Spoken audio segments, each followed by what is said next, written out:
My name is Reed Barrickman. I am the lead singer of the Dirty Doors. We're a Doors tribute band based here in Atlanta, Georgia. And we've been together for, about 10 years now. I guess we first got together in, sort of late 2012. I've been a huge Doors fan since I was about 12 years old.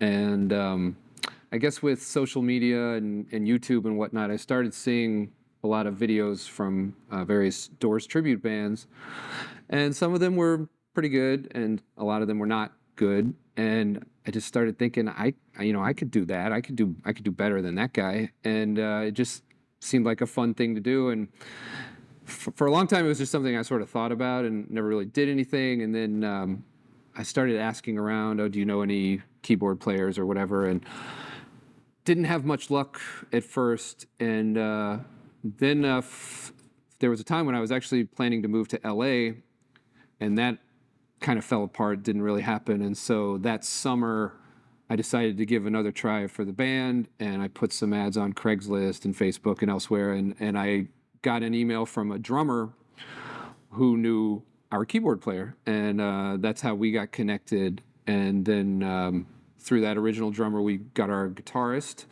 and it's been me and the guitarist and keyboard player. It's been the same three guys basically since the beginning. And yeah, still plugging along.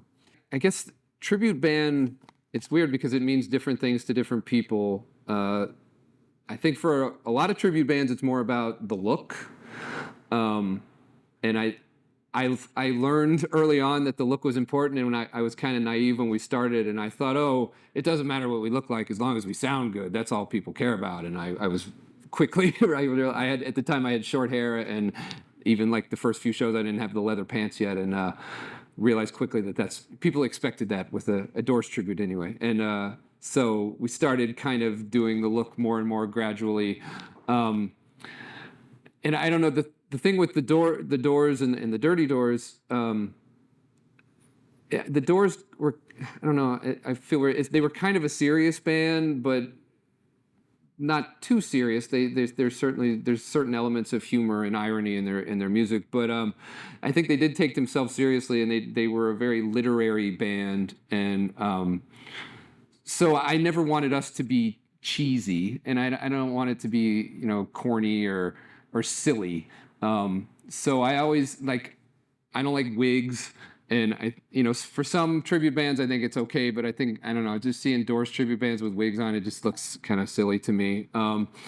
So we definitely try to do the music justice. We try to play it as accurately as possible, and we try to and we've done things over the years to get our look closer to what the Doors are. We don't go over the top with it, but I certainly have the look, and our keyboard player kind of dresses like Ray Manzarek and the Doors did, and our guitarist kind of looks like Robbie Krieger. And so, we have things like that, and their guitarist has the same kind of guitar that Robbie Krieger used. So I know for a lot of people who come to see us, they want to get as much of a kind of authentic Doors experience as they can. But we definitely focus on the music and the kind of the energy and the passion that the Doors had. I had never really sang before, so that there was a big, steep learning curve for me, especially in front of people. Most of the singing I'd done was just in my car or in the shower or whatever. And so just getting comfortable on stage, getting my voice up to where I felt comfortable with it, that took a little time.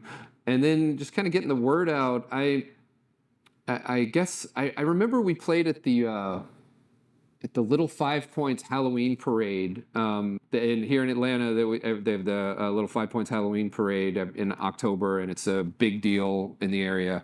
And people come out, of course, in costumes, and they have a parade during the day, and then at night they have a lot of bands, and we were one of the bands, and we played in the square. And at the time, it was certainly the largest crowd we ever had, because it was just kind of a built-in festival crowd. And I just remember that night feeling like, okay, I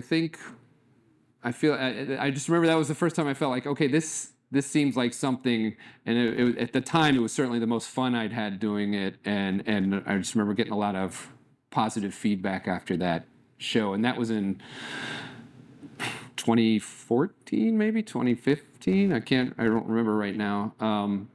And then we had some, different milestones playing at different local venues and then other venues, and it just, I don't know if there's a moment, but there's certain little things that happen where like, okay, I think we're getting better. We're getting more and more compliments. We're getting more and more venues reaching out to us instead of me trying to reach out to them, that kind of thing. It's a little bit of everything. I'm certainly not going to sit here and tell you that it's all selfless. I do it because I love doing it and because I love the Doors, and it's just a lot of fun to kind of be somebody else for a couple hours and entertain people. Also, I love the Doors so much that I kind of, I feel, I have a lot of strong personal feelings about it, and it's probably a little ridiculous sometimes, but I get offended by some of the other Doors tributes where they do this over-the-top cartoon character, sort of drunken version of Jim, and they're like falling over, and they have a wig and they have a whiskey bottle, and they're just like slurring and stumbling around, and it's just like, it's silly, and again, I didn't want us to be silly or cheesy or anything, so I try to do something that's more authentic and something that's more like the experience of seeing the Doors at a good performance on a good night. And so that's what we try to do, and and have a good time doing it.